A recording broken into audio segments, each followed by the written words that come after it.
I'm very honored and blessed to introduce a fellow social worker, whoop, whoop, Mr. Paul Hoang. He is a licensed clinical social worker here in California. He has over 20 years of experience providing mental health services from mild to severe, persistent mental illness and addiction. Additionally, Mr. Hoang has over 16 years of experience organizing community mental health conferences, focusing on mental health care for the Asian and Pacific Islander communities, happy AAPI month, in the state of California. His subjects of expertise include severe persistent mental illness, grief and loss, cultural and intergenerational trauma, integrative treatment approaches, emergency mental health and disaster response, spirituality, mindfulness, cultural sensitivity, community and program development, professional conference organizing, media relations, publicity and campaigning, outreach and engagement, logistics, and coalition building. So basically, he is a typical social worker in that he does all of the things for all of the people. Way to live it out. Mr. Hoang was also a missionary for 7 years, working in and outside of the United States.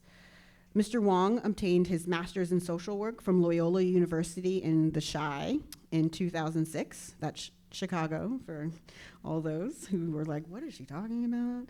And his work continues to produce micro, meso, and macro level impacts. He has experience providing mental health services to primarily Vietnamese populations, and he has done some amazing work trying to ensure that those who are Vietnamese in Los Angeles have what they need in a way in which is culturally appropriate, sensitive, and beyond adequate. So I am going to start off with Mr. Hoang, and I'm going to pull up your slide. And please begin. Thank you. Thank you very much, Lauren. First of all, I just want to acknowledge what she has just shared about herself. Thank you for taking the risk to share your vulnerability, to connect with us on a human level. I think all of us were here, disregard of what our credentials are, our life experiences. We are all human. We are one community. And I think we journey together, and I think I love this symposium, the fact that we're coming together under the umbrella of spirituality. And I believe there's hope, there's healing, and when there's community, right? In the seminary and in our Catholic faith, prayers have to lead into action. We can't just pray and expect God to do things if we just sit still. And prayer is not prayer in alone, right? We live in community. So when I was in the seminary and in my philosophy program, one of the philosophers, Norris Clark, he mentioned a statement that really resonated with me, which is to be in relation, right? And all of us already understand that we are social beings. So for us, it's that relationship that we have with each other that can strengthen us, right? So this picture that I chose to share with you all here is in a nutshell describe a little bit or a lot of who I am and my background and how I get to who I am. So the picture is in the top right is similar to a house where I grew up in. I still remember, like at 2 or 3 years old, helping my dad stomping mud and straw together to compact and to build our own house that's made out of dirt. Living in the space, growing up, I left Vietnam when I was 7 years old after the war in 1987 as a refugee, and I was on the ocean for about 3 days, so that's why the boat is there. As I am one of those boat refugees where we were in the ocean for about 30 days and going through all of the perfect storm, pirate attacks, starvations, to the point where I overheard two of the elder male talking about killing another person so that we can eat them. And when I told my dad was a navigator. He was in the military, so he was the navigator for the boat. And I shared with him what I overheard, and he said, well, we as Catholics, we can't kill people, right? So he somewhat intervened in that incident, and in overall, tracing back my journey in life, and I can see how God has played a key role, right? We know from a faith perspective, from the Bible perspective, God knows us even before we were born. We look at that as on an intellectual level, but I never understood that until I reflected upon my life and actually traced God's steps and hands and feet along my whole life of how the fact that I am here is a miracle, right? I've also attempted suicide 3 times, right? And I grew up in a place where some people would say it's the ghetto, where I live and I fought almost every day to survive. And so those are some of the background that brings me up to where I am today. And the fact that I'm here is, again, it's a miracle. It's a testimony of faith. It's a sharing of support that I'm not here by myself. Right? I'm here based on the shoulders of thousands of people around me and before me, and the sacrifices that my dad and other military servicemen and women have made for us to gain freedom. And so we are not free until we exercise our free will. Thank you so much. And I just, if you allow me a small indulgence, just to ask a quick follow-up question. One of the things that I heard you say was talking about a miracle, and was really wondering how miracles in a spiritual sense have anchored you. What does that mean to you, and how has that this notion of your own miracles played into the work that you do for others? I think we can also bring this up also in so far as cultural adaptation. For the Asian community, specifically for the Vietnamese community, we have this belief that where we can communicate with our ancestors in the spiritual, right? I've grown up, I remember, and I hear my grandma would share with me, because both my grandparents, they have lots of kids, they have 16 each. And so after the war, a lot of my aunts and uncles tried to escape Vietnam by boat. And if you follow the research after the war, there are about almost close to 1 million Vietnamese who attempted to escape by boat, and about more than 80% of them die in the ocean. And so two of my aunts and my uncles died in the ocean, and one of them was pregnant. And my grandma shared with me years later that at nighttime, her spirit came back to her and tell her that they didn't make it, right? And this comes to her in a dream or in the nighttime in the prayers. So in that regard, when I treat clinically, when I work with the Vietnamese community or other ethnic group where there is a spirituality or a cultural practice of spirituality, oftentimes we have to look, is this clinical, is this delusional, hallucination, or is this faith-based spirituality, or is this cultural? And so I always have to be able to assess and be able to see and differentiate, right?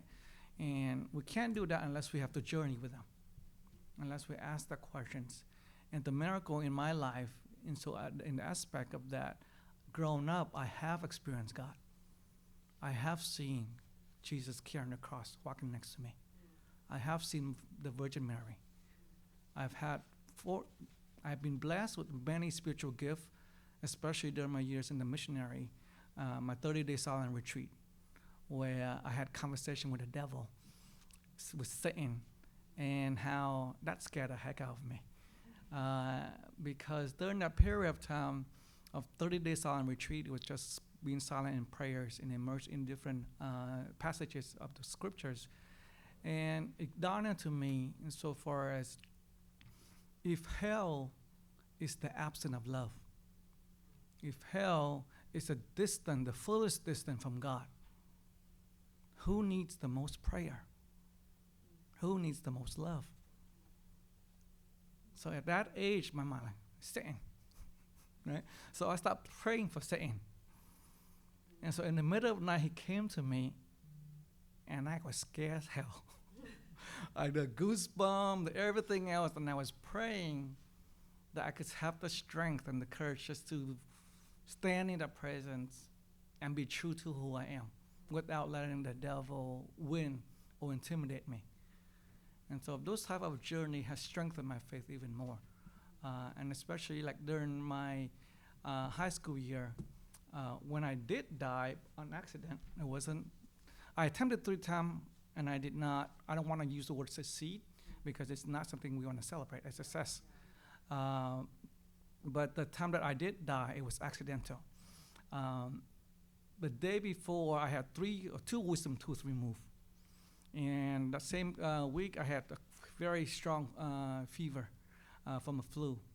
Where I grew up in Moreno Valley in Riverside in the desert, during the 90s, my family was one of only probably 3 or 4 Vietnamese family in the whole city. And so as Catholic in this small community, we kind of gather together on a weekly basis to pray, just like the community of faith back in the days. Right? We would gather each other's home, we would pray, we have mass. And even though I was going through my depressions and everything else, during that time, there was mass being celebrated at my house, and I wanted to be focused. And so I took 2 medications. One was to manage the pain, and then the other was to manage the headache from the fever. I did not realize I have a drug interaction. And so when I walked from my kitchen to the living room to pray, within that short period of time, during the opening hymn, this room starts spinning.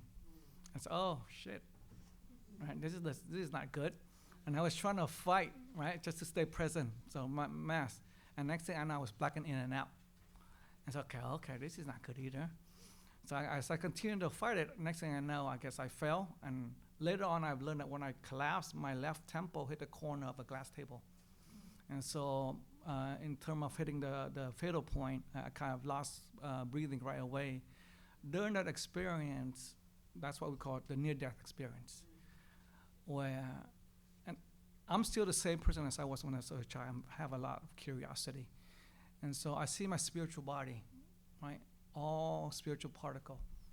And I was standing and floating in the midst of an abyss of darkness, and the devil, or the evil, I could feel the people trying to pull me down. I knew it was evil spirit trying to pull me down, but I didn't care. I was just fascinated at looking at my body. And it's a spiritual particle, and I look at it and say, this is cool.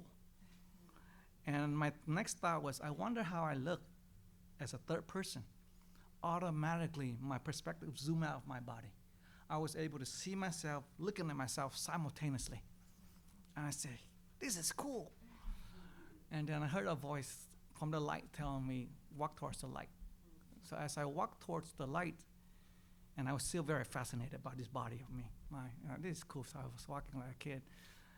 The moment the light touched my body, this happens in 1998, 1997, but the residual impact is still now, as I can still remember.